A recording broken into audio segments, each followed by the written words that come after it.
Hey guys. Today we begin by facing the most powerful reality you'll ever confront. Your mind is either your greatest enemy or your most valuable ally.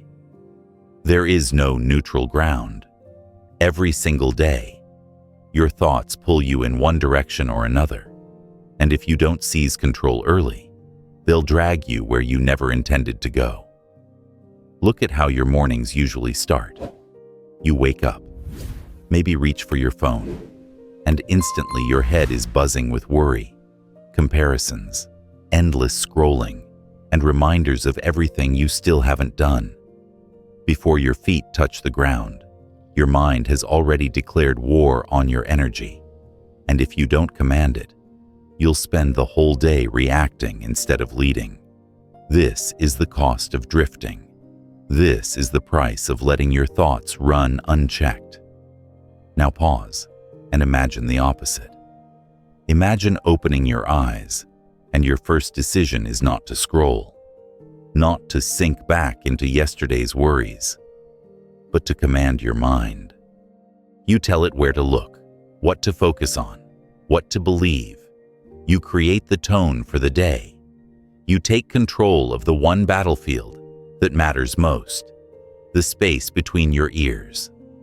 That choice alone can transform everything, because when you control your mind, you control your life, step by step. You're about to learn how. Most people never even realize this. They live in chains without seeing the shackles. Their minds are like wild horses running in every direction, and they just hang on, hoping not to fall. They wonder why they feel scattered, why they struggle with clarity, why their confidence always seems to collapse. But you're not like most people.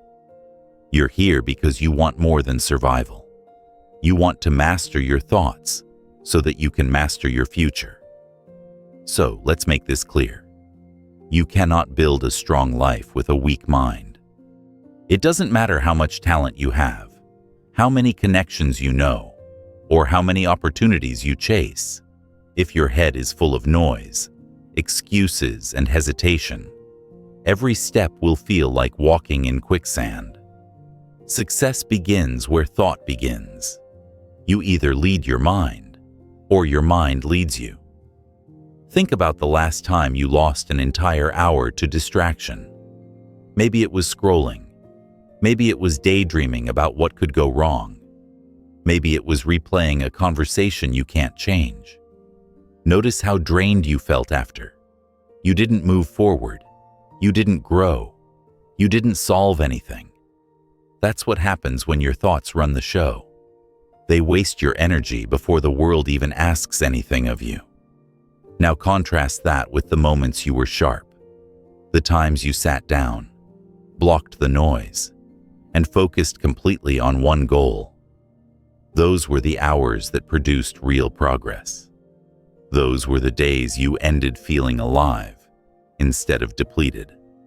That difference wasn't luck. It wasn't mood. It was control. You either disciplined your mind or you let it discipline you. This is why you must start commanding your mind every single morning. Don't wait until chaos strikes. Don't wait until you feel stressed. By then, it's too late. You build strength before the battle, not during it. The first thoughts of your day set the stage for every decision that follows. If your opening move is weak, your entire day collapses on that foundation. But if your opening move is strong, clarity flows, energy flows, discipline flows. So how do you do it? You begin by recognizing that not every thought deserves your attention. Some thoughts are parasites. They show up only to drain you. They whisper doubt. They replay fear.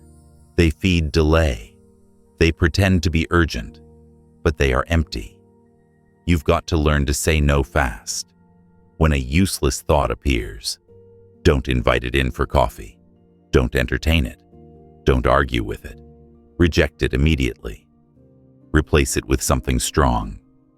Let's be practical. Your mind is a machine, and like any machine, It performs what it has been trained to perform. If you've trained it to chase distractions, it will keep chasing distractions. If you've trained it to react emotionally to every small setback, it will keep reacting. But if you train it to focus, to prioritize, to stay locked on growth, it will obey. That training doesn't happen once. It happens daily. You must guide it like a coach, correct it like a mentor, and discipline it like a soldier. Here's where most people fail. They think discipline is only about action. They tell themselves, "I'll start exercising. I'll start working harder. I'll grind." But they skip the root. They never discipline the thoughts that precede the actions. That's why they keep quitting. Because you can't sustain strong actions with weak thoughts. The battle starts in the mind, long before it shows up in behavior. If you want different actions, you need different thinking. Think of your mind like a garden. Every thought is a seed. Some seeds grow into strength, others into weeds. If you're not pulling out the weeds daily, your garden becomes overrun. That's what happens to most people. They let any seed take root, and then they wonder why they feel stuck in a jungle of doubt and distraction. But you are the gardener. You decide what grows and what dies. You decide which thoughts get to stay. And that decision is made every single day, especially in the silence when no one is watching. Now, you might wonder, how do I actually take command when my mind starts spinning? Here's the truth. You need a pattern interrupt, a conscious, forceful break in the cycle. When a thought rises that doesn't serve you, you don't politely wait for it to pass. You interrupt it. You say to yourself, "This is not useful. This does not serve me. This is wasting my strength." And immediately, you replace it. Not with fake positivity, but with focused clarity. For example, instead of, "I can't handle this," you say, "I will handle what's in front of me." Instead of, "What if I fail?" you say, "I'll learn and adjust." You cut off the weakness and inject strength. And don't underestimate the importance of environment. What you feed your mind matters. If you spend your mornings consuming noise, gossip, endless notifications, your brain begins to believe those are important. It's no different than feeding your body junk food. You end up sluggish, unfocused, and weak. But when you feed your mind clean inputs, purposeful reading, intentional journaling, clear goals, your brain begins to think with strength. Guard your mental diet like your future depends on it, because it does. Here's another truth. Control doesn't mean silence. Your mind will never stop producing thoughts. That's its job.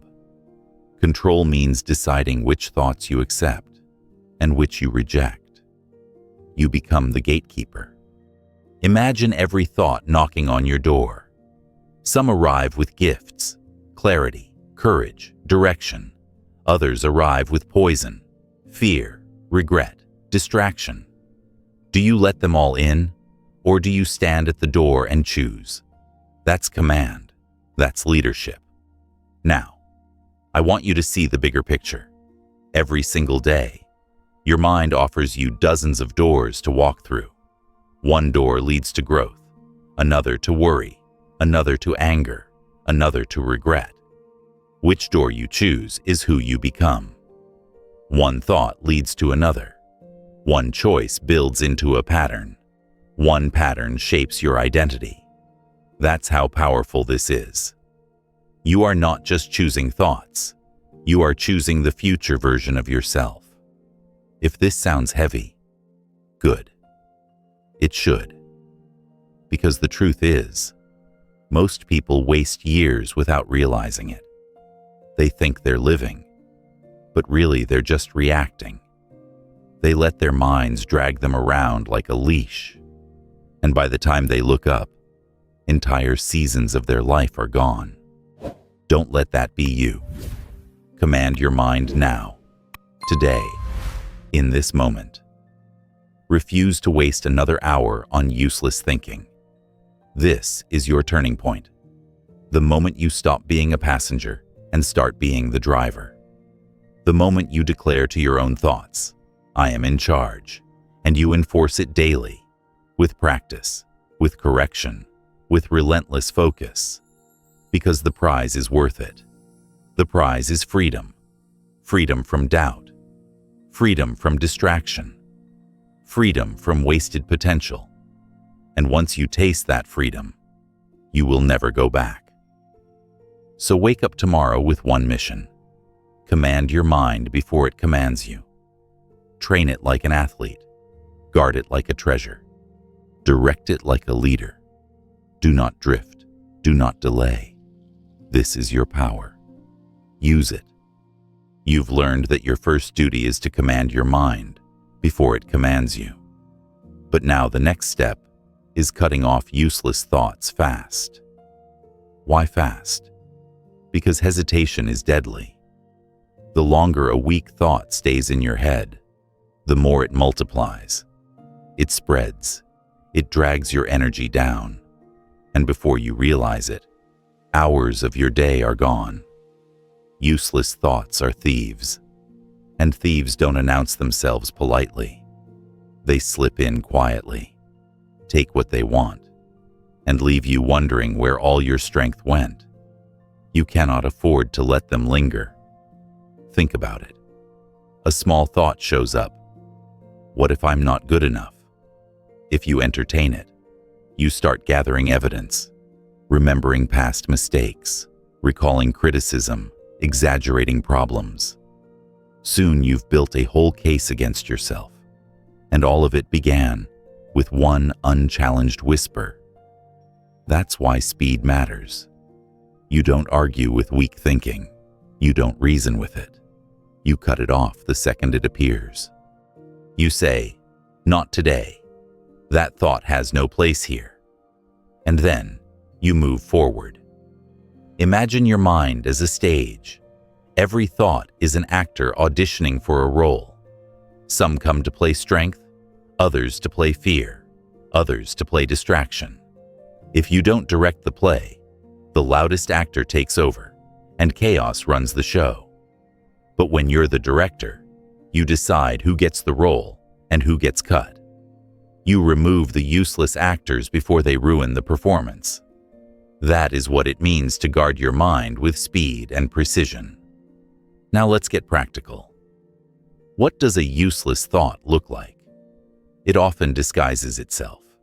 It might appear as worry, rehashing the same scenario you can't control. It might appear as comparison, scrolling through other people's lives until your own feels smaller. It might appear as regret, replaying what you should have done differently, though the past is sealed. All of these feel important in the moment, but they produce nothing. They're mental junk food, empty calories for your attention. The more you consume, the weaker you become. You know the cycle. You sit down to work, but your brain decides to wander. It drifts to what someone said, to a random memory, to 100 what-ifs. Suddenly 30 minutes vanish, and your focus is broken. That's not harmless. That's theft. Every useless thought steals momentum, and momentum is the fuel of success. Lose momentum and you lose weeks, months, even years. That's why cutting them off instantly is non-negotiable. So here's the drill. The moment you notice your mind drifting into useless territory, stop. Say it out loud if you must. This doesn't help me. That phrase is powerful. It's a line drawn in the sand. It reminds you that not everything your brain produces deserves your attention. Then, immediately, redirect. Replace the useless thought with a useful one. Shift from, what if I fail, to, what small step can I take right now? From, why did this happen to me, to, What can I learn here? From they're ahead of me to let me use my energy to close the gap. That replacement is the key. Rejection without replacement creates a vacuum, and a vacuum always fills with noise. You must supply the better thought. And this isn't just about positivity. It's about practicality. A thought is only useful if it moves you forward. I'll never make it isn't useful. Here's one action I can take today is I hate that I failed isn't useful. I'll adjust my approach and try again is. You're not chasing feel-good slogans. You're choosing the kind of thinking that produces growth. That's what separates mental discipline from empty hype. Let's expose another trap. Useless thoughts thrive in idle time. When you leave your mind unoccupied, it looks for something to chew on, and it usually chews on your fears, your doubts, your frustrations. That's why structure matters. If you give your brain anchors, clear goals, priorities, reminders, it has somewhere to return when it drifts. Without anchors, it's a boat tossed around by every wave of distraction. With anchors, it has direction. Write down what matters. Keep a list of your top 3 priorities close by. When you catch your mind wandering, drag it back to the anchor. Over time, this practice rewires your default settings. And remember this, speed is a skill. At first, you'll notice useless thoughts late. You'll look up after half an hour of scrolling and say, there I go again. But with training, you'll catch them faster. Soon, you'll recognize the thought within minutes, then within seconds, until eventually, you stop it almost before it fully forms. That's mastery. When your mind offers you a distraction, and you shut it down before it even gets a foothold. You must also learn your patterns. Everyone has common triggers. For some, it's fatigue. When you're tired, your brain drifts into negativity.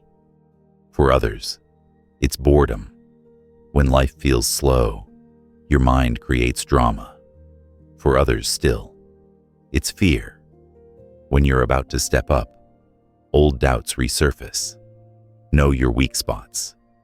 If you can predict when useless thoughts show up, you can prepare to counter them.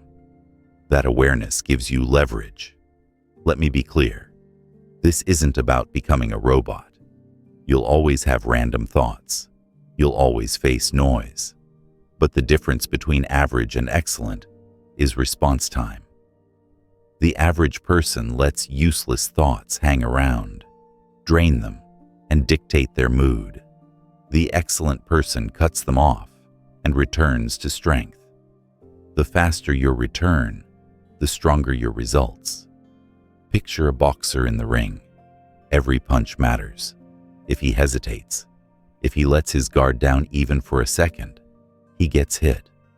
Your mind is the same.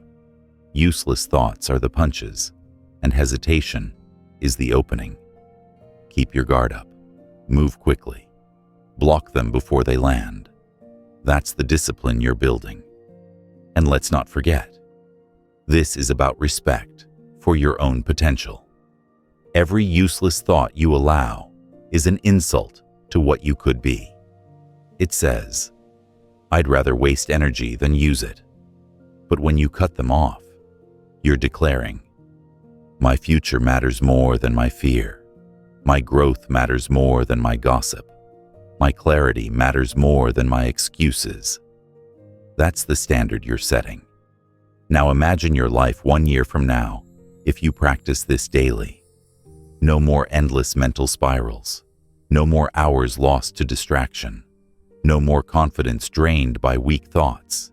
Instead, clarity sharpens, focus strengthens, progress accelerates. That's not a fantasy. It's the natural outcome of cutting off what doesn't serve you. So from this moment forward, be ruthless with useless thoughts. They don't deserve your time. They don't deserve your energy. The second they show up, shut the door. Replace them with strength. Anchor your mind in purpose and move on. That's how you protect your momentum. That's how you reclaim your focus. That's how you build a mind that works for you instead of against you. You've learned to cut off useless thoughts fast. But now it's time to take your training deeper. Cutting them off is defense. Training your focus like a muscle is offense. Defense keeps you from losing ground, but offense moves you forward. And that's what you need if you're serious about building a strong life. Focus is not luck, not mood, not some mysterious talent people are born with. Focus is a skill, and like any skill, it gets sharper with practice. You don't wait for focus to show up. You train it. You build it. You make it your habit. Think of your focus like a muscle in your body. If you never exercise it, it weakens. It gets flabby. It struggles under even the smallest weight. But if you train it daily, even for short periods, it strengthens. It becomes resilient. It carries more than you thought possible. The same is true for your attention. If you let it drift constantly, it becomes fragile. But if you direct it deliberately, it becomes unshakable. And an unshakable focus is one of the most valuable assets you can ever own. Let's look at what happens when people don't train their focus. They wake up with intentions. They think, I'll be productive today. But then, one notification pulls their attention. One message, one distraction, one tiny inconvenience, and their concentration shatters. Hours later, they've been busy, but not effective. They've reacted to everything, but produced nothing. That is the life of someone whose focus is untrained. And that is exactly why so many people feel exhausted without results. Their energy leaks into 1,000 directions, never concentrated on what matters. Now picture the opposite. Picture someone who has trained their focus. They wake up, they choose their priorities, and they protect them fiercely. When distractions show up, they notice them, but don't give them power. They return quickly, over and over, until focus becomes their default. That person finishes work that matters. That person builds momentum others can't understand. That person looks calm while everyone else looks scattered. And that is the person you are becoming. So how do you train your focus? Start with intentional reps, just like the gym. You wouldn't walk into the weight room and expect to bench press 300 pounds on day one. You start with what you can handle. You train consistently, and over time, you grow. Apply the same principle to your mind. Begin with small blocks of concentration. 5 minutes, 10 minutes, 15 minutes. Set a timer and lock in. No phone, no drifting, no multitasking. Just one task, one goal. When the timer ends, rest briefly, then repeat. That's a focus rep, and every rep builds your strength. As you progress, stretch your capacity. Move from 15 minutes to 30, from 30 to an hour, from an hour to several. Don't rush the process. Respect the progression. Just like muscles need gradual overload to grow, your attention needs gradual challenges to expand. Push yourself, but stay consistent. Over time, you'll be amazed at how long you can lock in without breaking. But reps alone aren't enough. You must also train under resistance. It's easy to focus in silence, with perfect conditions, when nothing is demanding your attention. But life doesn't give you perfect conditions. Life gives you noise, problems, people, notifications. So you must practice staying locked in, even when the environment is chaotic. Train yourself to focus while the world is loud. That's real strength. That's the kind of focus that can't be shaken by circumstances. One way to do this is by deliberately removing crutches. If your phone is your weakness, put it in another room while you work. If background noise distracts you, practice ignoring it instead of demanding silence. If interruptions throw you off, train your ability to return quickly after the interruption. Because focus isn't about never drifting, it's about returning fast. Every return is a rep. Every rep builds resilience. And here's the truth you must face. Focus requires sacrifice. You cannot give your attention to everything and expect strong results. You must choose. That means saying no. No to distractions. No to meaningless activity. No to people who don't respect your direction. This is where most fail. They want to focus, but they refuse to sacrifice. They keep trying to do everything, be everywhere, answer everyone, and they wonder why nothing gets finished.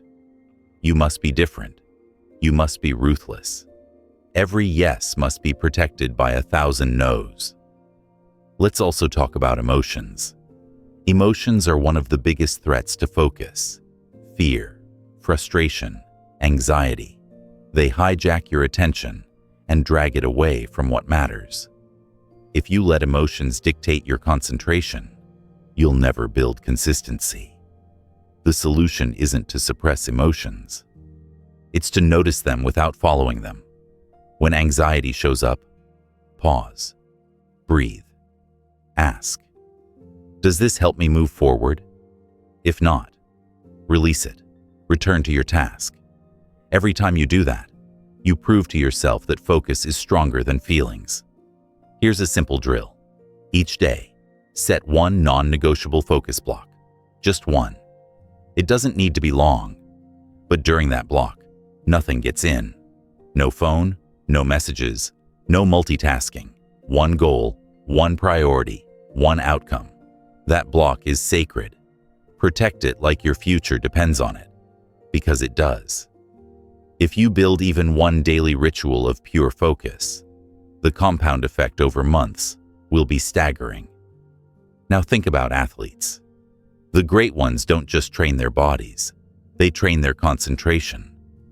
A sprinter in the starting blocks hears the crowd, feels the pressure, knows the stakes.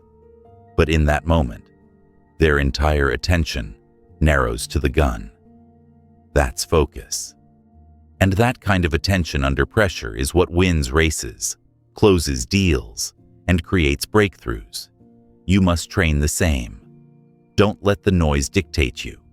Narrow your attention to the signal, and let's not forget the reward. A focused life is a peaceful life.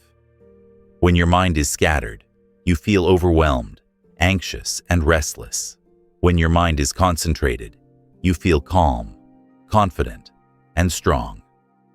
Focus is not just about productivity, it's about peace. It gives you the clarity to know what matters and the discipline to ignore what doesn't. That peace is priceless, and it's waiting for you on the other side of training. So let's make this plain. Focus is not optional. If you don't train it, the world will steal it. Every advertisement, every notification, every distraction is designed to rob your attention. If you don't fight back, you will lose. But if you train, if you practice, if you build this muscle day by day, no one can take it from you. You'll own it. And once you own your focus, you'll own your results. From this moment on, treat your attention like a weapon. Sharpen it, protect it, train it.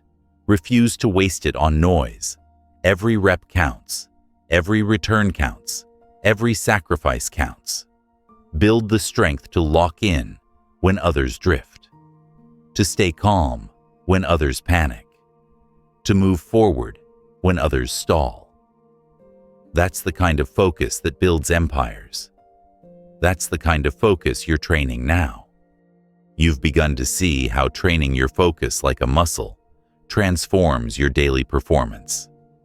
But even the strongest focus can crumble if you start the day without direction.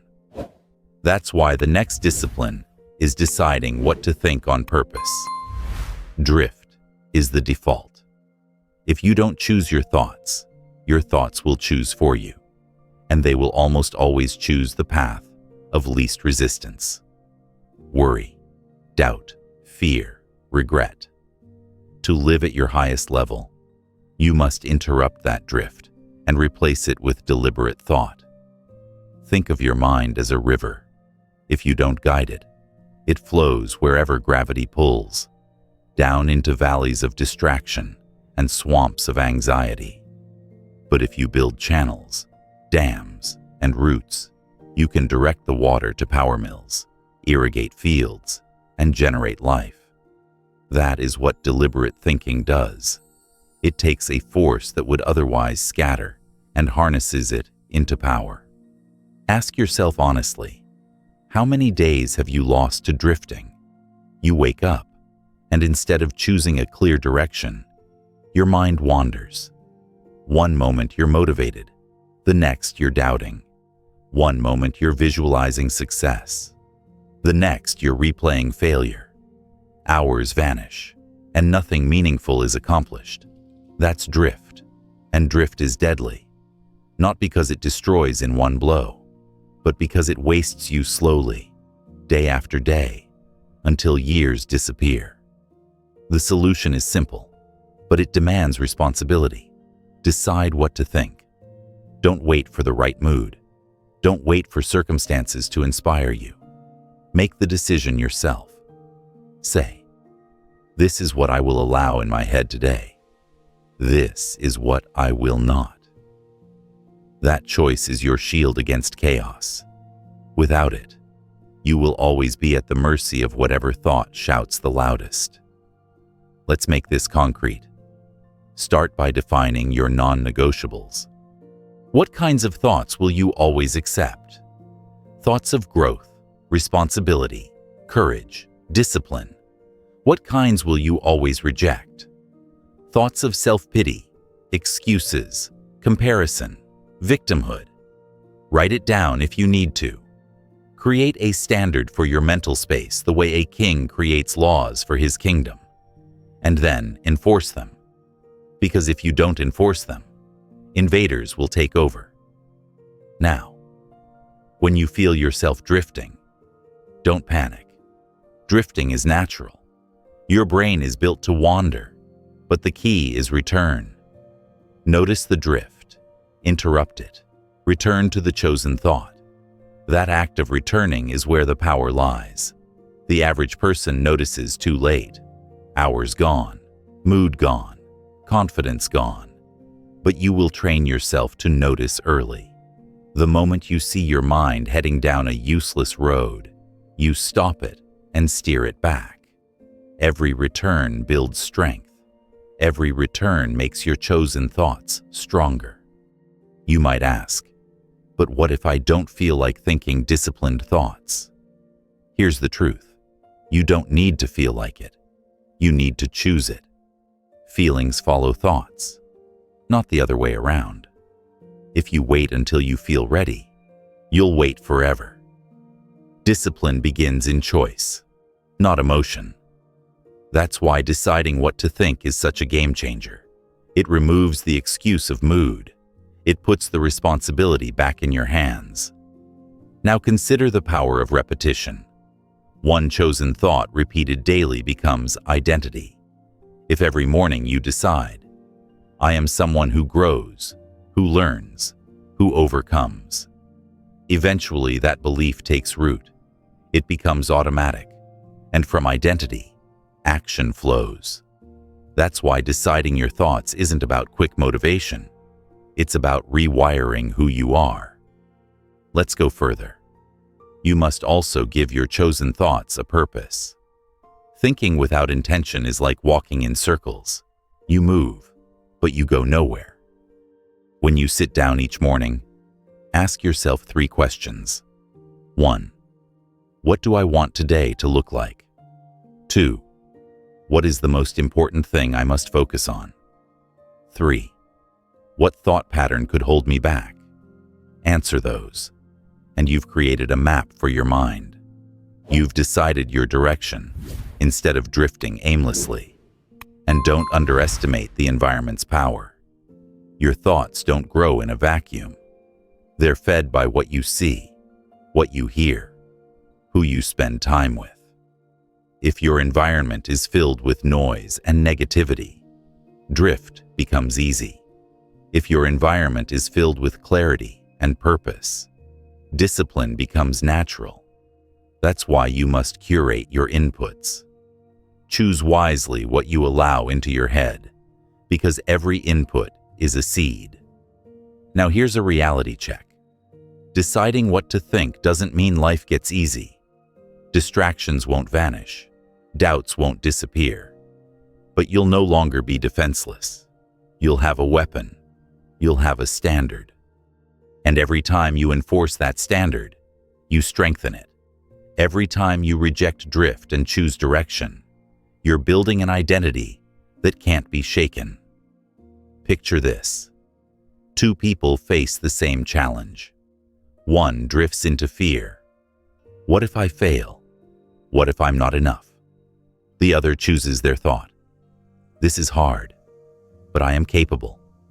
I will learn as I go. Who do you think moves forward? Who do you think grows? The situation is the same. The difference is thought, and thought makes all the difference. Let me give you another image. Imagine standing in front of a wall of doors. Each door is a thought. Behind one is strength. Behind another is fear. Behind another is distraction. Every day, you must choose which door to walk through. You don't get to stand still. Not choosing is still choosing. It means your environment, your habits, your emotions choose for you. But when you decide with clarity, you always walk through the door that builds you, not the one that breaks you. This is why deliberate thought is the root of success. It's not talent, not luck, not opportunity. It's the discipline to think with intention when everyone else drifts. It's the ability to lead your mind instead of following it. That's the advantage you're building now. So here is your challenge. Tomorrow morning, before the world gets to you, sit for 5 minutes. No phone, no noise, just you and your thoughts. Decide on 3 truths you will carry today. Write them, speak them, anchor them, and anytime drift shows up, return to those truths. Do this daily, and you will notice the shift. Your days will feel more structured. Your emotions will feel steadier. Your progress will accelerate. Not because life got easier, but because you finally chose to lead your mind instead of letting it drift. This is your responsibility. No one else will do it for you. No one else can. And if you neglect it, drift will keep stealing your time, your energy, your future. Don't let it. Decide. Choose. Lead. That's the path to strength. That's the path to clarity. That's the path to a mind you can trust. You've learned the danger of drift and the power of deciding what to think on purpose. Now we turn to one of the most decisive habits for mental strength. Resetting your mornings with intention. Because no matter how much discipline you build, if you start the day on autopilot, you hand the steering wheel to chaos. Every morning is a crossroads. You either set the tone, or the world sets it for you. Think about how most people begin their day. They wake up already tired, already stressed, already behind. The first thing they reach for is their phone. Notifications flood their mind. Other people's lives invade their attention. Yesterday's problems carry into today. Within minutes, they're consumed by noise that doesn't move them forward. That one careless start can poison the entire day, and they don't even notice because it feels normal. But you can't afford normal. Normal is why people stay stuck. Normal is why days blur together with no progress. If you want to build a life of strength, your mornings must be sacred. They must be claimed, guarded, and reset with full intention. Because the truth is this: the first 10 minutes of your day often dictate the next 10 hours. Your mind doesn't wake up empty. It wakes up carrying yesterday. If you went to bed discouraged, anxious, or drained, those emotions follow you into the morning unless you interrupt them. That's why the reset is non-negotiable. It wipes the slate clean. It says, yesterday is done. Today is new. I choose how this day begins. Without that reset, you live the same day over and over again, trapped in repetition instead of creation. So how do you reset effectively? Start by slowing down. Don't roll out of bed and sprint into reaction. Sit up, breathe deeply, and create space. Ask yourself 3 grounding questions. 1. Who do I want to be today? 2. What matters most for me to move forward? 3. What distractions must I refuse? These questions aren't fluffy affirmations. They are anchors. They create clarity before the world starts pulling at you. And clarity is power. With clarity, small decisions become easier. With clarity, distractions lose their grip. With clarity, you own the day instead of drifting through it. The reset is also about environment. If the first thing you consume is chaos, chaos will own you. But if the first thing you consume is strength, your mind is primed for discipline. That means no immediate scrolling, no drowning in news or gossip. Feed your mind with silence, reflection, or purposeful input. Read something that sharpens you. Write down a goal. Remind yourself of a principle you stand on. These small inputs stack into mental armor. Another crucial part of resetting is language. What you tell yourself in the morning sets the frame. If you start the day with complaints, I'm tired, I'm stressed, I don't want to do this, your mind locks onto weakness. But if you start with commands, I am focused, I am disciplined, I am in charge, your mind locks onto strength. Words are not decoration. They are direction. Speak with clarity. Your brain will follow. And don't confuse reset with motivation. Motivation is a spark that fades. Reset is a responsibility. You don't wait until you feel like it. You do it because you know the cost of skipping it. Skip it once, your day weakens.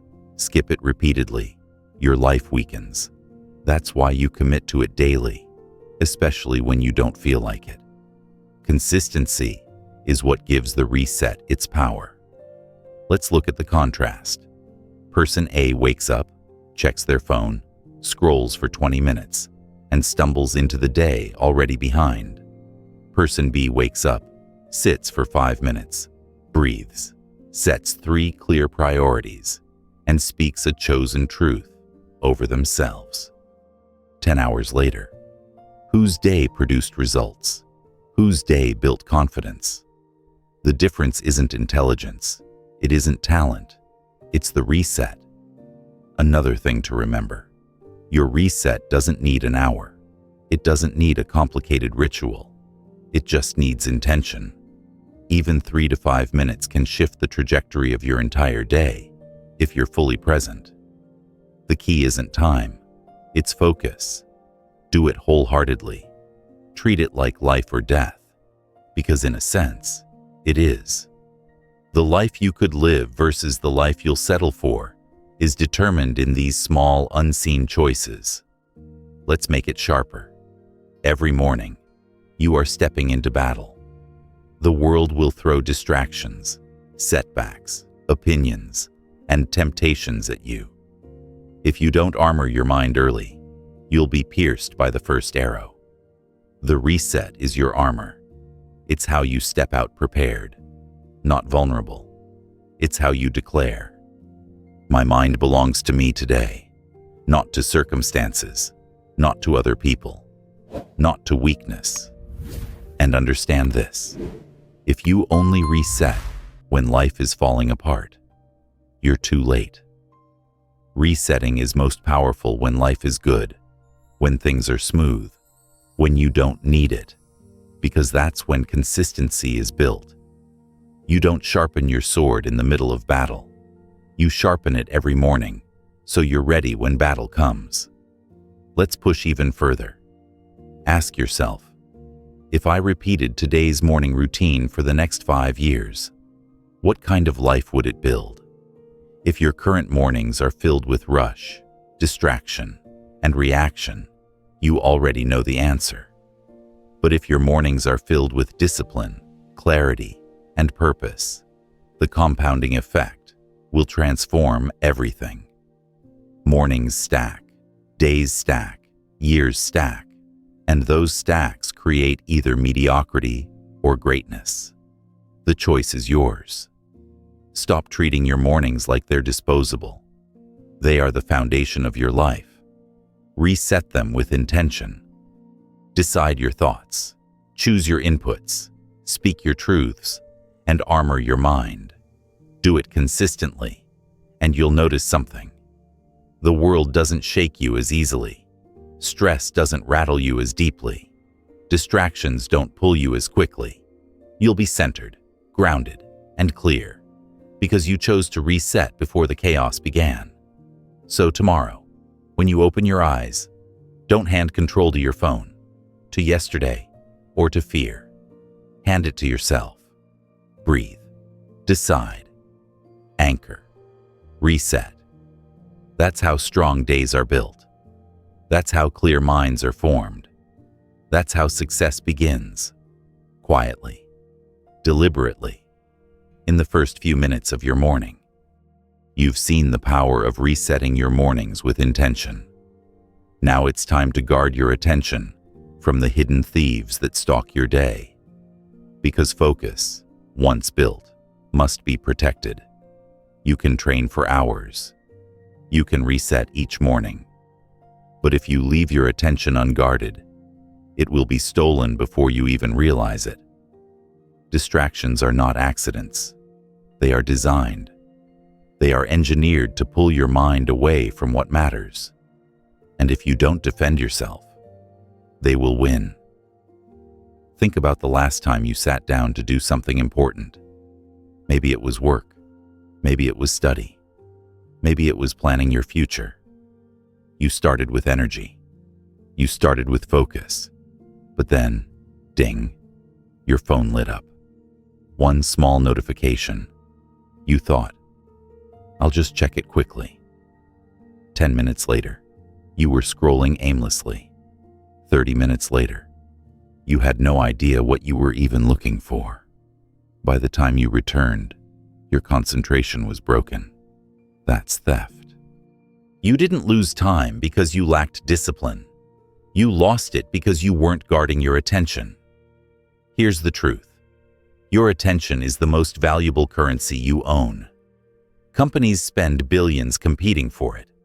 People fight to grab it. Your environment constantly demands it. And yet, most people give it away freely, like it has no worth. They wonder why they feel scattered, why they feel drained, why they never make progress. It's because they spend their attention on cheap distractions instead of investing it into meaningful growth. To guard your attention, you must first identify your thieves. They don't always announce themselves loudly. Some are obvious: social media, endless notifications, pointless arguments. Others are subtle: comparison, gossip, fear-based thoughts, overcommitment. The subtle ones are more dangerous because they disguise themselves as harmless. You think, I'm just checking in, or I'm just being cautious. But slowly, silently, they drain your energy until nothing strong remains. So start by becoming a detective of your own attention. Throughout the day, notice where your focus goes. Write it down. When do you feel most scattered? What usually pulls you away? Is it your phone? Is it background noise? Is it certain people who always drag you into drama? Awareness is the first step to protection. You cannot guard against what you refuse to name. Once you identify your thieves, you must set boundaries. Boundaries are not suggestions, they are walls. You don't leave the door wide open and hope thieves stay out. You lock it, you secure it. For your phone, that might mean silencing notifications during deep work. For toxic conversations, it might mean excusing yourself or refusing to engage. For comparison, it might mean limiting your exposure to other people's highlight reels and doubling down on your own progress. Boundaries protect your energy so you can use it on what truly matters. And remember, guarding attention is not about perfection. You will still get distracted. You will still drift. But the goal is to reduce the frequency and shorten the return time. Every time you notice a thief and pull your attention back, you strengthen your defense. Over time, you'll waste less energy on noise and more on progress. That shift alone can double or triple your results. Now let's talk about emotional thieves. These are the hardest to spot because they don't come from the outside. They come from within. Anger, frustration, anxiety, fear. When they take over, they consume all your focus. You replay arguments. You worry about outcomes you can't control. You spiral into scenarios that never happen. Hours vanish, and you haven't moved forward an inch. These emotions feel urgent, but they're often illusions. They hijack your attention and rob you silently.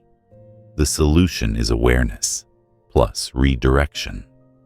When a strong emotion rises, don't immediately react. Pause. Breathe. Ask yourself, does giving this my attention move me forward? If the answer is no, release it. Replace it with an action that does matter. That doesn't mean ignoring feelings. It means refusing to let them run the show. You can acknowledge emotion without surrendering your focus. Another hidden thief is overcommitment. Saying yes to everything is the fastest way to destroy your attention. Every extra task, every unnecessary meeting, every obligation you didn't need dilutes your focus. Soon, you're spread thin, exhausted, and wondering why nothing gets done. Guarding your attention means guarding your yes. Every yes must serve your priorities. If it doesn't, it's a hidden thief disguised as opportunity. Here's another image to drive it home. Imagine your attention as a spotlight. Wherever it shines, growth happens. But if you keep swinging the light back and forth, nothing gets enough energy to grow. The soil stays cold, the seeds stay dormant, and nothing breaks through. That's what happens when you let hidden thieves scatter your focus. But if you hold the light steady on one area, plants grow strong, progress compounds, results appear. That's the power of guarding your spotlight. So here's a drill. Each morning, choose 3 priorities, no more. These are your anchors. As the day unfolds, when thieves show up, measure them against your anchors. Ask, does this deserve my spotlight today? If not, shut it out. Return to your anchors. Repeat this often enough, and your mind will learn where to stay. Understand this too. Thieves thrive on passivity. If you go through the day without structure, distractions win automatically. Guarding your attention means living proactively. It means designing your day, shaping your environment, setting your standards before the chaos begins. Don't let life happen to you. Direct it. Build systems that make focus easier and distractions harder. And finally, guarding your attention is not selfish. It is respect for your time, your energy, your future. You are not obligated to give your mind away to every demand, every notification, every drama. You owe your focus to your purpose, not to noise. Protecting it fiercely doesn't make you cold. It makes you serious. So from now on, be ruthless with your attention. Identify your thieves, build boundaries, shorten the return, guard your spotlight, refuse to waste what is priceless. Because when you protect your focus, you protect your future. And that future will be stronger, clearer, and more unstoppable than you've ever imagined. You've learned to guard your attention from the thieves that try to steal it. Now it's time to move from defense to deliberate control. You must steer your mind like you steer a car. Most people don't realize this. Thoughts don't move on their own. They don't have an engine. You are the driver. But if you don't hold the wheel, the vehicle veers wherever the road slopes, down into fear, into distraction, into regret. That's why so many lives feel like adrift across broken roads. No direction, no control, just reaction. If you want to go anywhere meaningful, you must grab the wheel of your thinking and steer with intention. Picture this. You're behind the wheel of a car on a long road. If you let go of the steering wheel, even for a few seconds, the car starts to drift. It doesn't matter how strong the engine is or how much fuel you've got. Without direction, you end up in the ditch. Your mind works exactly the same. It doesn't matter how much talent, energy, or motivation you have. Without steering, you crash into the same problems again and again. Steering your thoughts begins with awareness. Throughout the day, check your direction. Ask, where is my mind pointing right now? Is it steering toward growth or toward weakness? This is like glancing at your dashboard. You don't drive a car blindly. You check your speed, your fuel, your signals. Do the same with your thoughts. Create mental checkpoints, 3, 5, 10 times a day. Pause and ask, am I headed where I want to go? If not, turn the wheel. And here's the critical part. Turn early, in driving. The sooner you correct your path, the easier the adjustment. Wait too long, and you overcorrect, swerve, and risk a wreck. The same applies to thinking. When you notice your mind drifting into useless territory, comparison, regret, fear, don't let it roll for miles. Interrupt it immediately. Say, this is not where I'm going, and steer back to your chosen lane. That quick correction keeps your momentum intact. Now, you might wonder, what does steering really look like in practice? It looks like making conscious replacements. If the thought is, I can't handle this, you turn the wheel toward, I can handle the next step. If the thought is, I always fail, you steer toward, I learn and adjust. If the thought is, they're ahead of me, you steer toward, my race is mine, and my progress matters. Steering doesn't mean denying reality. It means choosing the perspective that keeps you moving forward instead of stuck in place. Let's expose another trap. Autopilot. Too many people live with their minds on cruise control. They accept whatever thoughts show up and follow them without question. One moment they're planning. The next they're drowning in what-ifs. One moment they're confident. The next they're replaying a mistake from years ago. They wonder why they feel whiplash. It's because they never grabbed the wheel. They never decided to lead. And here's a blunt truth. If you don't steer, something else will. Your environment, your emotions, your fears. They will grab the wheel and take you places you never wanted to go. That's why this discipline is urgent. Steering is not optional. It's survival. To sharpen this skill, build a habit of daily checkpoints.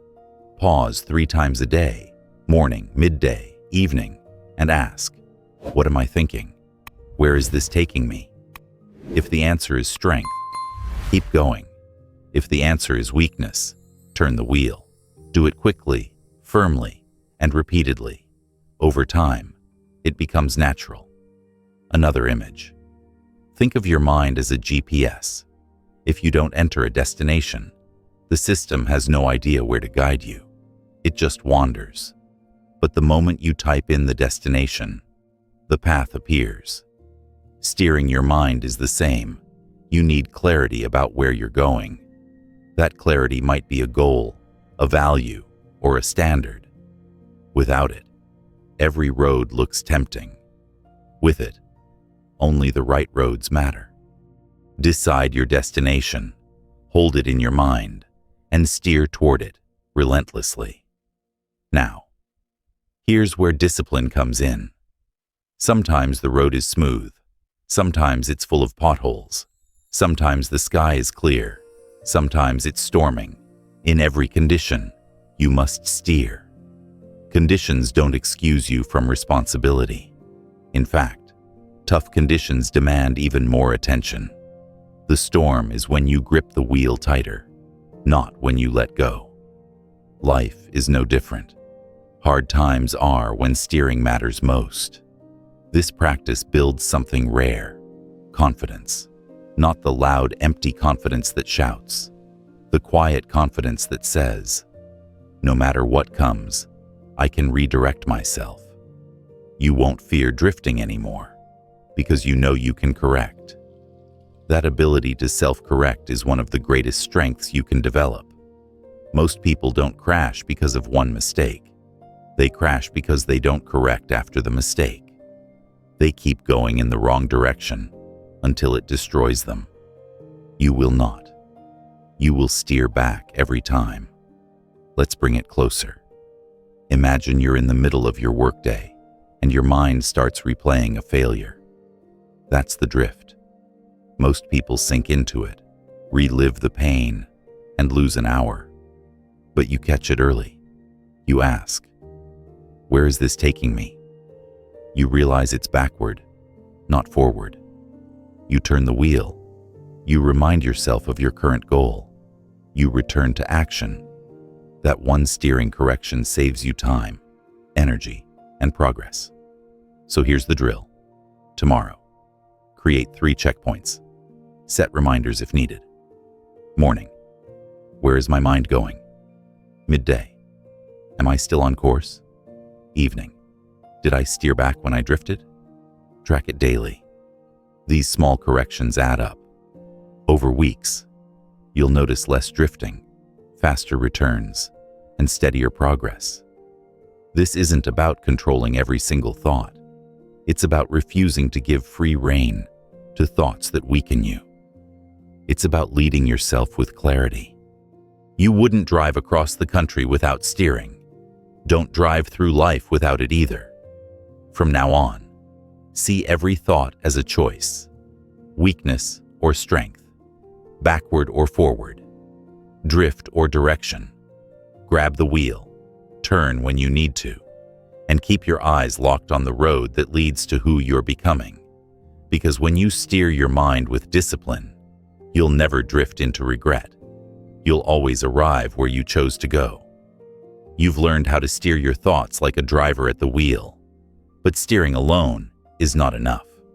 Because even if you keep the wheel straight, weak thinking will always try to slip into the car. It doesn't knock. It doesn't ask. It shows up uninvited. One moment you feel steady. The next moment a whisper creeps in. You're not good enough. You'll probably fail. Why even try? That is weak thinking. And if you don't crush it immediately, it multiplies. It grows roots. It spreads like weeds. And soon it strangles your confidence. The only way to stop it is instant rejection. You cannot negotiate with weakness. You cannot argue with it. You reject it the second it appears. Weak thinking is subtle. It often sounds reasonable. It disguises itself as caution, as humility, as realism. But underneath, it always does the same thing. It slows you down. It feeds hesitation. It breeds delay. And delay kills momentum. Momentum is the oxygen of success. Once you lose it, everything suffocates. That's why you must cut weakness off before it takes your air. Let's get clear on how weak thoughts work. They show up small. Maybe I shouldn't do this yet. Maybe I'll never catch up. Maybe I'm not ready. But the more you entertain them, the more evidence you start collecting. You remember past mistakes. You compare yourself to people ahead of you. You build a case against yourself. Soon, the thought that began as a whisper is screaming in your head. And here's the worst part. The longer you listen, the more you start to believe it. Belief becomes identity, and identity becomes action, or in this case, inaction. That's why speed matters. Don't let weak thoughts linger. Don't let them speak twice. The second you recognize one, you cut it off with clarity. You tell yourself, this doesn't help me. This isn't who I am. This isn't the direction I'm going. You don't need to be emotional about it. You don't need to shout. You just need to be firm. Weak thoughts are like sparks. They only become wildfires if you let them burn. Stomp them out early. Here's the drill. When a weak thought enters, pause. Label it. That's doubt. That's fear. That's comparison. Naming it separates you from it. It reminds you that thoughts are not truth. They are options. Then, reject it.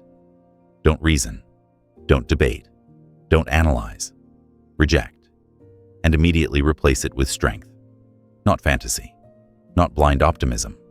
But grounded clarity. For example, replace. I'm not ready with I can prepare while moving. Replace I always fail with I learn faster every time I try. Replace. They're better than me with my path is my responsibility. That replacement is everything. And don't wait until weak thinking becomes loud. Catch it when it's small. Think of it like a weed in your garden. Pull it out while it's just a sprout, and it's easy. Wait until it's tangled through the soil, and it takes 10 times the effort. Weak thoughts are the same. They thrive on neglect. They grow in silence, but they die quickly when confronted early. Pay attention to your triggers. Everyone has patterns. For some, weak thoughts show up before they try something new. For others, they arrive after failure. For others, they sneak in during comparison. Know your triggers. If you know where weakness usually enters, you can set a guard at the door. You'll be ready to intercept before it crosses the threshold. Now let's sharpen the perspective. Rejecting weak thoughts is not about pretending life is perfect. It's about protecting your direction. You can acknowledge difficulty without surrendering to weakness. You can say, "This is hard," without saying, "I can't do it." You can say, "I failed," without saying, "I'm a failure." That distinction is the line between strength and weakness. Stay on the side of strength. Here's another truth. Weak thoughts thrive in idle minds. If you sit too long without action, your brain starts looking for problems. It replays mistakes, imagines worst-case scenarios, invents reasons to hesitate. That's why one of the best ways to kill weakness is movement. Take action. Do something useful. Prove the weak thought wrong with progress. Even a small step forward starves doubt. Let's illustrate. Imagine you're about to start a project, and the thought shows up. This won't work. You'll just fail. If you sit and argue with it, the thought grows. But if you immediately take one small step, outline the plan, write the first sentence, make the first call, You create evidence against the weakness. You prove to yourself, I'm moving, I'm capable, I'm not stuck. That action is the antidote. To reinforce this, create a set of personal truths. Short, sharp statements you can return to whenever weakness whispers. For example, I respect my future too much to entertain this thought. I don't negotiate with fear. My standard is strength, not excuses. Write them down, speak them out. Make them the armor you wear in your mind. Because when weak thoughts show up, and they will, you need immediate weapons to fight back. Understand this. Rejecting weakness is not cruelty. It's clarity. You are not being harsh with yourself. You are being protective of your potential. You're guarding your future from sabotage. You're refusing to let old patterns dictate new results. That is self-respect. That is discipline. And this practice builds something rare.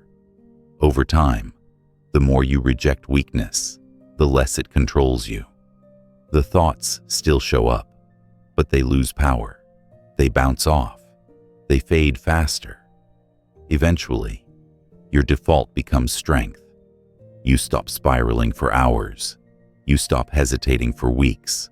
You recover in minutes. That resilience is what separates the strong from the average. So let's be blunt.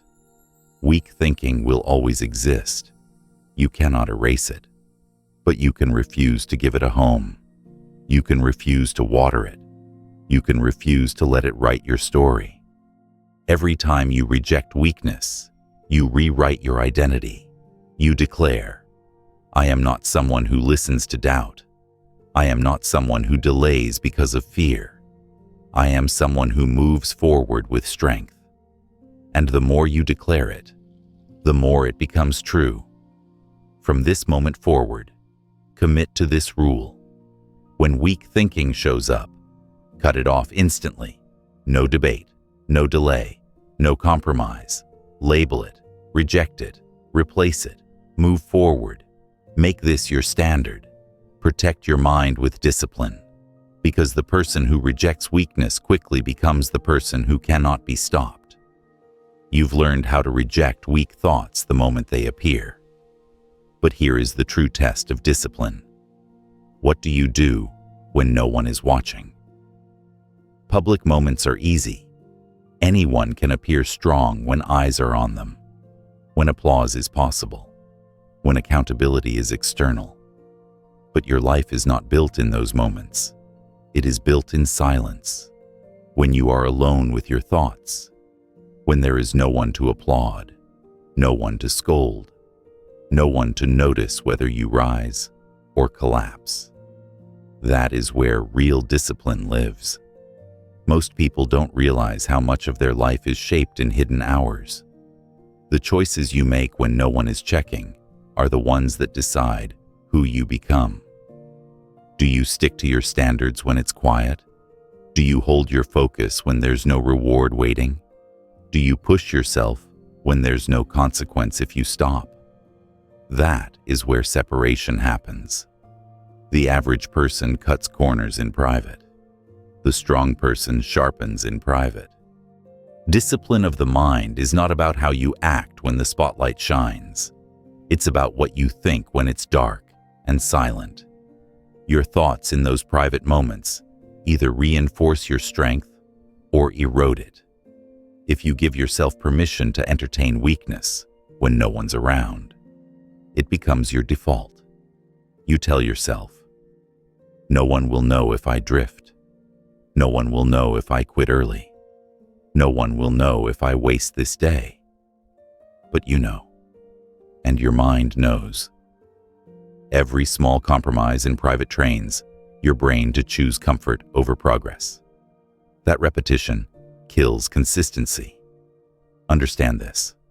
Your mind will test you when you're alone. It will whisper excuses. It will say, take it easy, you've earned it. It will say, this isn't urgent, you can do it later. It will say, No one cares whether you follow through. And if you listen too often, those whispers become commands. Soon your brain doesn't even need to tempt you. You collapse automatically. That is the danger of undisciplined private moments. So how do you win in silence? By creating a standard you refuse to break, no matter who is watching.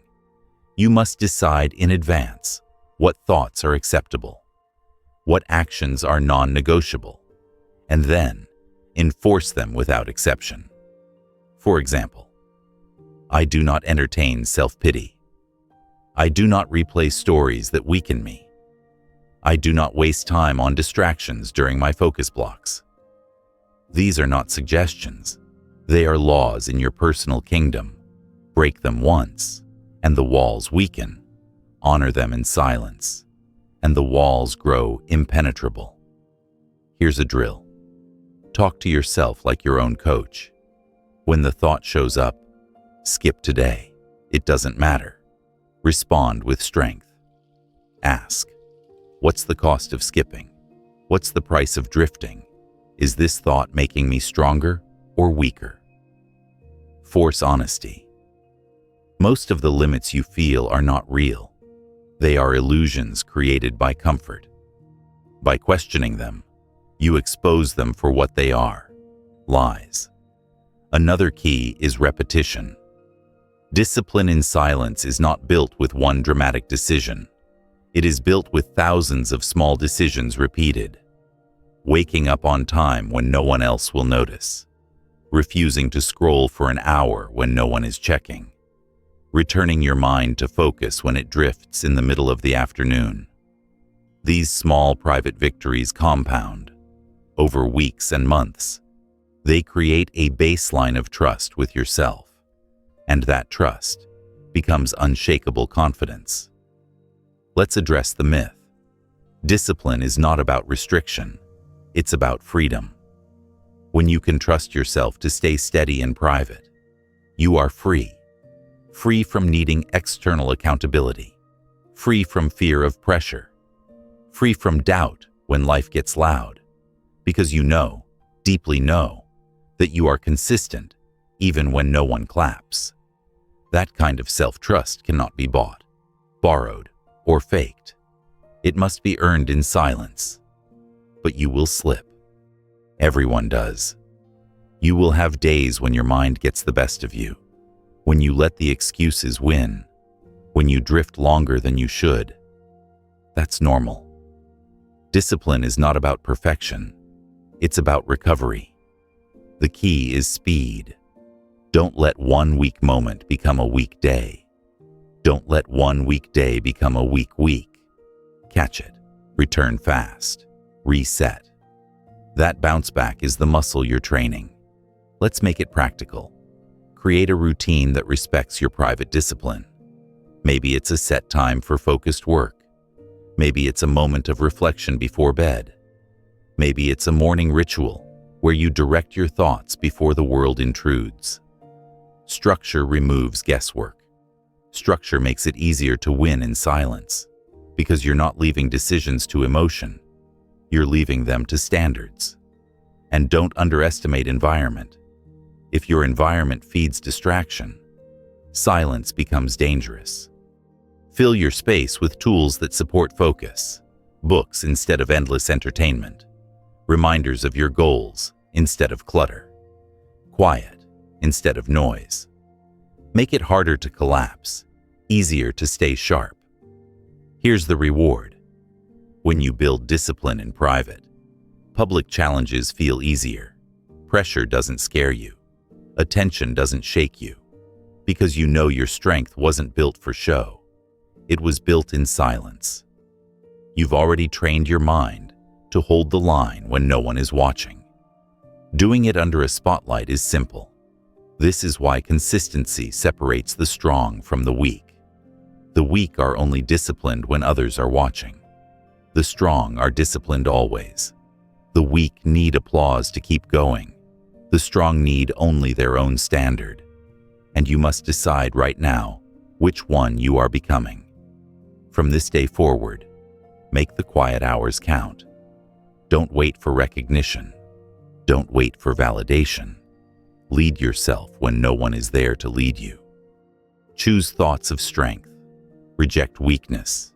Enforce your standards. Because when you win in silence, you win everywhere.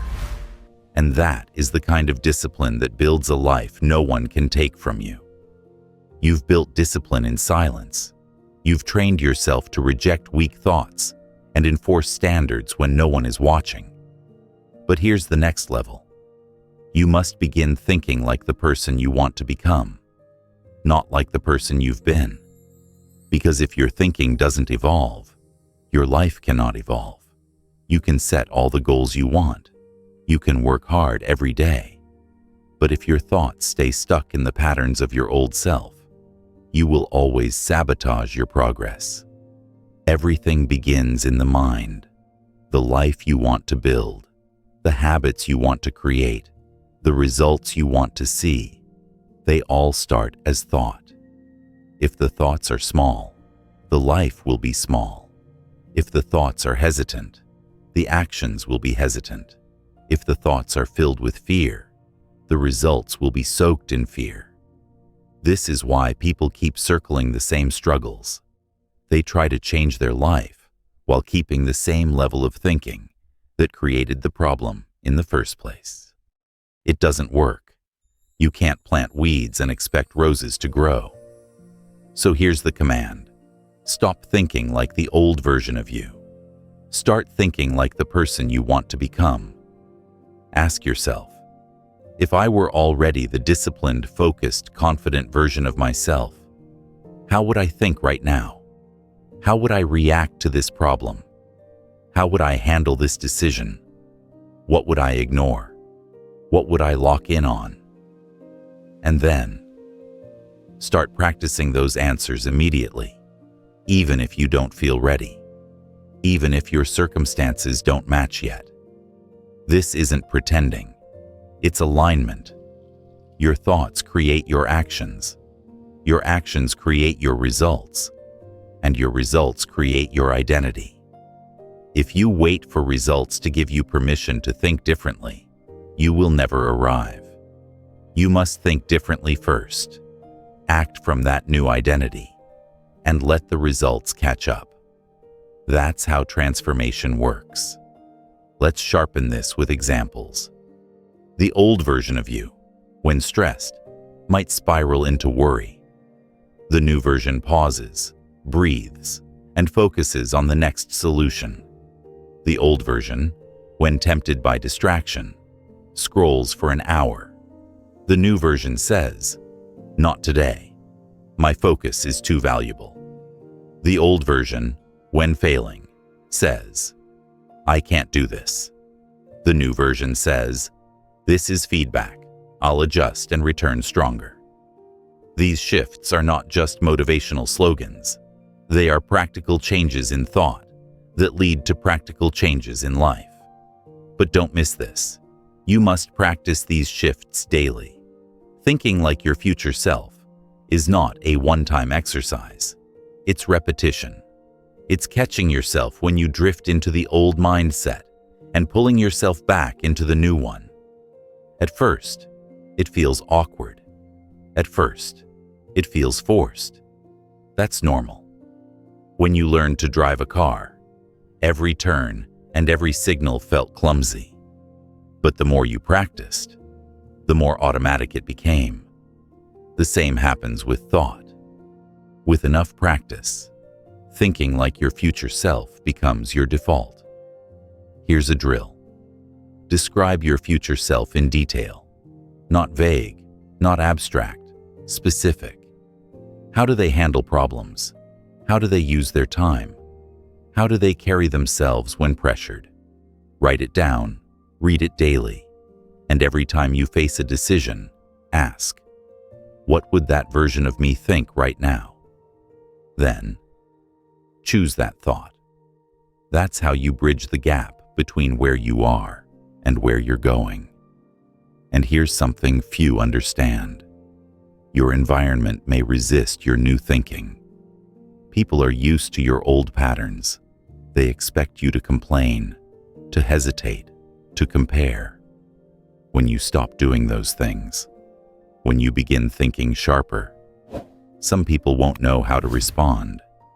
Don't let that pull you back. You're not thinking for their comfort. You're thinking for your growth. Protect your mental upgrade fiercely. Not everyone deserves access to your mindset. Now let's talk about pressure. Hard days are where this discipline matters most. Anyone can think positively when life is easy. But when the bills stack, when the project fails, when the criticism comes, that's when your old mindset will try to drag you back. That's when you must enforce the new identity. You must say, "No, I don't think like that anymore. I think like the person I'm becoming."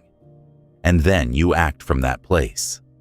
Every time you do, you hardwire the new version deeper.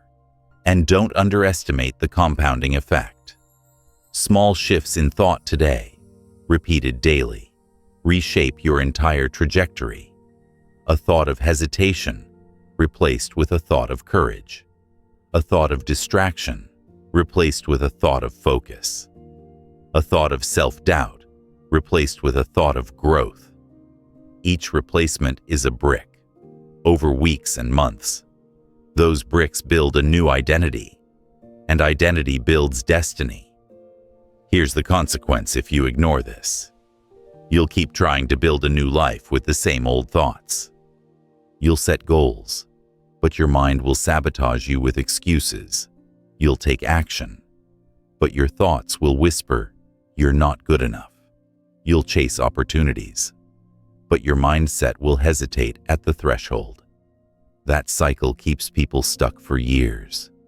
Don't let it trap you. Break it by deciding right now, "I think like my future self, not my old self." So every morning, make it your reset. Today, I will think like the person I am becoming.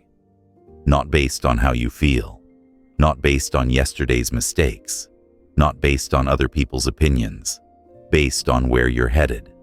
That declaration is your steering wheel. Hold it firm. Refuse to drift backward. Because when your thoughts rise to the level of your vision, everything else follows. Your actions become sharper. Your emotions become steadier. Your decisions become clearer. Your results begin to match the mindset you've chosen. And soon, the gap between who you were and who you're becoming closes. You don't have to pretend anymore. You've become the person you chose to think like. That's the power of mental identity. That's how you move from surviving to leading. Not by waiting, not by drifting, not by hoping, but by deciding daily to think at the level of the life you want to live. You've seen how thinking like your future self reshapes identity and action. But thought alone isn't enough. You need belief, and not just casual belief, but fierce, protected conviction. Because belief is the foundation every other discipline rests on. Without it, you can build routines, make plans, and work hard, but the first storm will knock you over.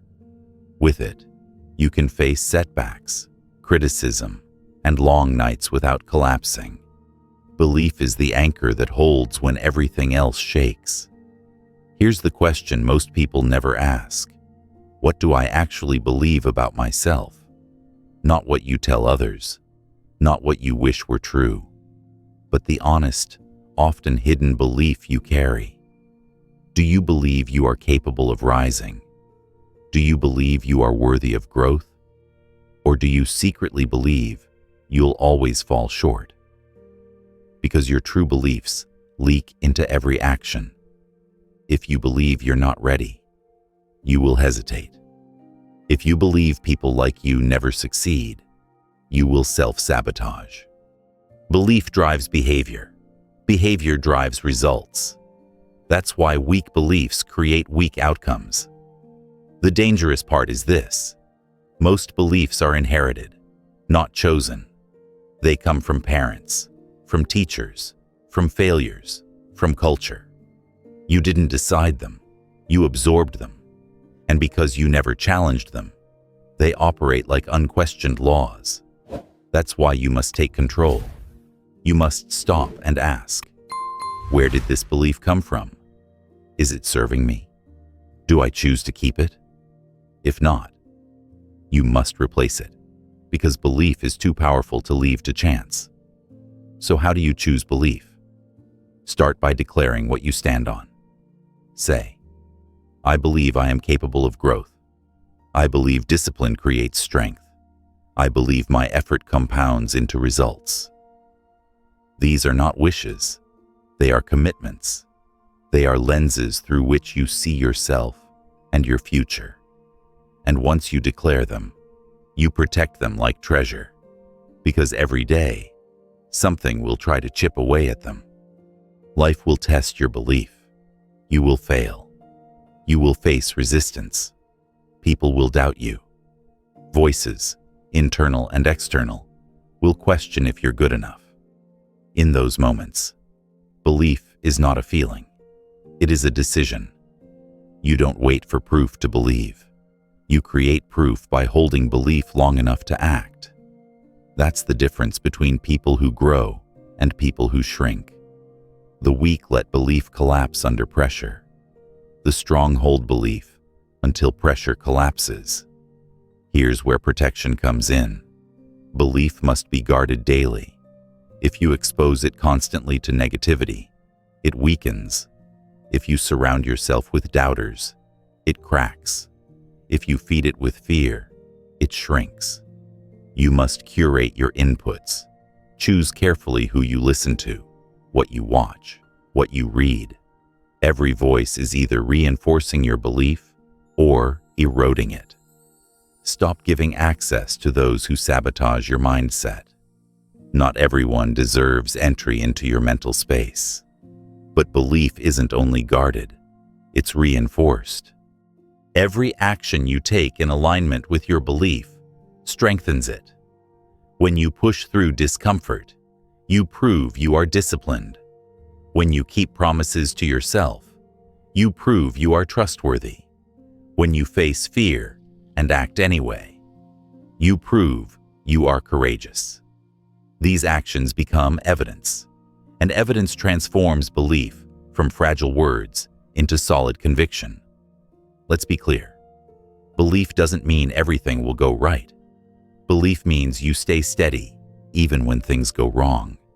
It means you trust your ability to adapt, to endure, to overcome. That's why the strongest belief isn't just in the goal, it's in yourself. It's not, I will succeed because the path will be easy. It's, I will succeed because I can handle the path no matter how hard it gets. That shift makes belief unshakable. Now let's drill deeper. Write down your core beliefs. Not 20, not 50, just 3 to 5 truths that define you. These should be sharp, non-negotiable, identity-level statements. Then, revisit them daily. Morning, midday, night. Speak them aloud. Let them echo in your mind. Because belief, like a muscle, weakens without use. Keep it active. Keep it visible. Keep it alive. And here's a challenge. Notice when you doubt. Notice the moment a belief is attacked. Instead of collapsing, step back and ask, does this challenge destroy my belief, or does it refine it? Choose refinement. Every test is an opportunity to reinforce conviction. Every time you hold steady, your belief grows stronger. Some days you'll be the only one who believes in you. That's not a weakness. That's the path of strength. You don't need the world's permission to believe. You don't need a crowd to agree. You need only your own decision, protected fiercely and reinforced daily. Because belief is not about being popular. It's about being unshakable. If you treat belief casually, you'll crumble casually. If you treat belief as sacred, you'll stand firm when others fall. So decide now, what do you believe? And once you've chosen, defend it with everything you have. Because the person who protects their belief is the person who cannot be stopped. You've chosen your beliefs and protected them with intention. Now the question is this: will you stay disciplined when no one is there to remind you? Because belief without discipline collapses into wishful thinking. Discipline is the bridge between what you believe and what you actually build. And the hardest kind of discipline is not in front of the crowd. It's when you're alone, when the world is quiet, when it's just you and the choice to either rise or relax. This is where the majority fail. They show up when there's pressure, when there's recognition, when there's accountability. But in the quiet hours, when no one would notice if they slipped, they let their guard down. They say, "Just this once, it doesn't matter." But every just this once writes code into your brain.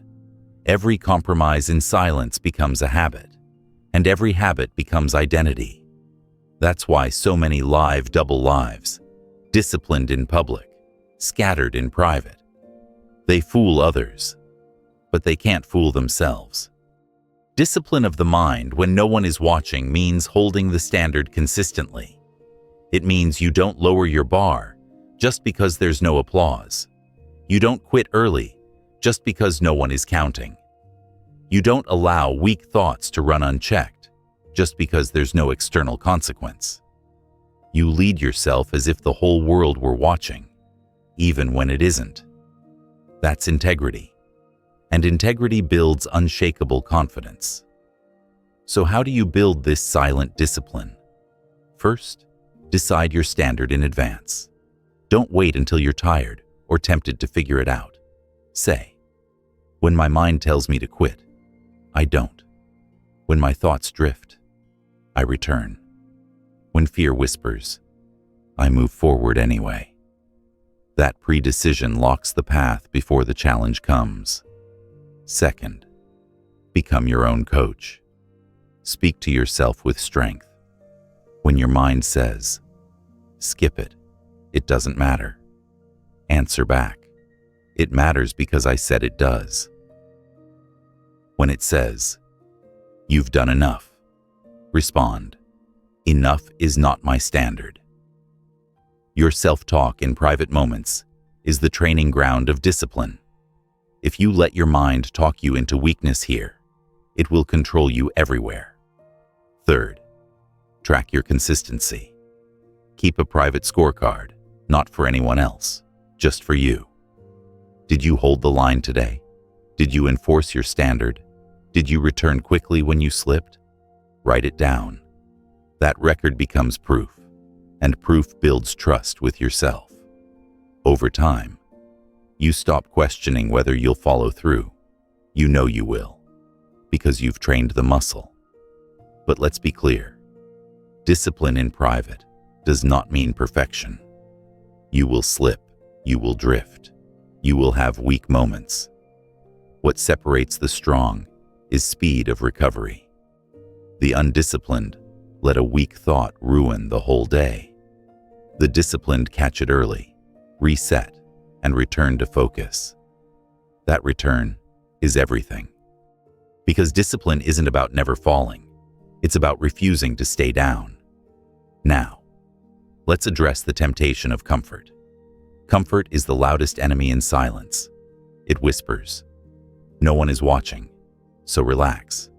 No one will know, so let it go." But the truth is, you will know. Your brain records every compromise. Every time you choose comfort over progress, you strengthen the habit of quitting. And habits repeated in private always show up in public. You cannot hide from them. That's why comfort is not harmless. It's corrosive. The antidote is clarity.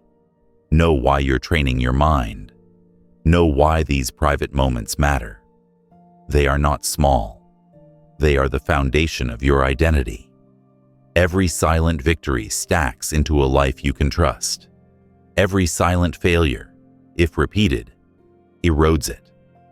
That's why you must treat each choice like it matters, because it does. Here's a drill. Create a simple private ritual of discipline. It could be 5 minutes of focused breathing in the morning. It could be returning to a written affirmation when your thoughts drift. It could be shutting off distractions for an hour of deep work. The ritual itself matters less than the act of consistency. What matters is proving to yourself, I do what I said I would do, even when no one else will ever know.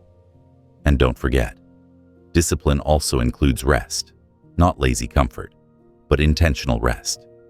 Weak minds crave comfort without cost. Disciplined minds earn rest through effort. Rest, in that context, becomes fuel, not escape. That's why part of mental discipline is knowing when to push and when to pause, on your terms, not on your mind's excuses. The reward of private discipline is freedom. Freedom from needing external accountability. Freedom from doubting whether you'll follow through. Freedom from the constant roller coaster of motivation. You don't need to feel like it. You don't need someone to clap for you. You move because it's who you are. That's real power. So from now on, treat your quiet hours like sacred ground. Don't waste them on drift. Don't pollute them with weak thoughts. Don't let comfort rob them. Use them to prove to yourself, again and again, that you are someone who holds the line. Because when you master your mind in silence, you master it everywhere. And when you master it everywhere, success is no longer uncertain. It's inevitable. You've walked through discipline, belief, and the silent strength of holding your standards when no one else is watching. Now comes the ultimate alignment. You must think like the person you are becoming every single day, until that identity is no longer a vision. It is reality. Because everything you do flows from how you think. If your thinking is stuck in the patterns of your past, your life will repeat the same cycles. But if your thinking rises to the level of your future self, your actions, habits, and results will follow. This principle is simple, but ruthless. You will never consistently outperform your mindset. You can grind for a while. You can force yourself with willpower for a season. But eventually, your actions sink to the level of your dominant thoughts. That's why lasting transformation requires a change in identity. And identity begins in the mind. So ask yourself clearly, who do you want to become? Don't answer with vague goals. Successful, confident, happy. Define it. Picture the version of you who has already arrived. How do they think under pressure? How do they manage distractions? How do they respond to setbacks? What thoughts do they reject immediately? What truths do they repeat daily? Get specific, because vague pictures create vague results. Once you define that version, you practice it in real time. Not tomorrow. Not when conditions improve. Now. You don't wait for the promotion to think like a leader. You think like a leader before the promotion, and that thinking attracts leadership. You don't wait to feel confident to act decisively. You act decisively, and confidence follows. You don't wait to arrive before adopting the mindset. You adopt the mindset first, and arrival becomes inevitable. At first, it will feel like acting. You'll catch yourself thinking, this isn't who I really am. That's normal. But remember, repetition rewires identity. The more you think like your future self, the less it feels like acting, and the more it becomes automatic. Eventually, the old identity feels foreign, unnatural, and the new one feels like home. That's how change becomes permanent. Here's a practical drill. Each morning, declare one thought your future self would live by and enforce it all day. For example, I focus only on what matters. Or, I face fear with action, not hesitation. Or, I protect my energy fiercely. Write it, speak it, return to it when you drift. Over weeks, this rewires your mental default. And understand, your old self will try to return. On hard days, old thoughts will whisper, "You've never done this before. You're not good enough. Why bother?" That's the moment of separation. Do you fall back, or do you enforce the new standard? Every time you choose the future identity over the past one, you strengthen the transformation. You're not just surviving those moments. You're carving new neural pathways, building new mental reflexes. This is how people reinvent themselves, not with one dramatic moment, but with thousands of micro-decisions. I don't think like that anymore. I think like the person I'm becoming. Over and over, until it becomes second nature. Now, let's push even deeper. Thinking like your future self isn't only about success in action, it's also about composure in chaos. Your old self panicked when stress hit. Your future self remains grounded, steady, clear. Your old self chased every distraction. Your future self says no quickly, yes, slowly, and guards focus like treasure. Your old self looked for external validation. Your future self creates validation internally through discipline and results. This composure isn't a gift, it's a decision, trained daily. And here's the real power. Once you consistently think like your future self, the world begins to respond differently. Opportunities find you because your presence carries clarity. People trust you because your decisions show stability. Results multiply because your habits no longer sabotage you. What felt impossible before becomes normal because you raised your mental baseline. But the work never ends. Identity is not a finish line. It's a practice. Even when you grow, even when you succeed, the next level will demand new thinking. So you must stay committed to this principle for life.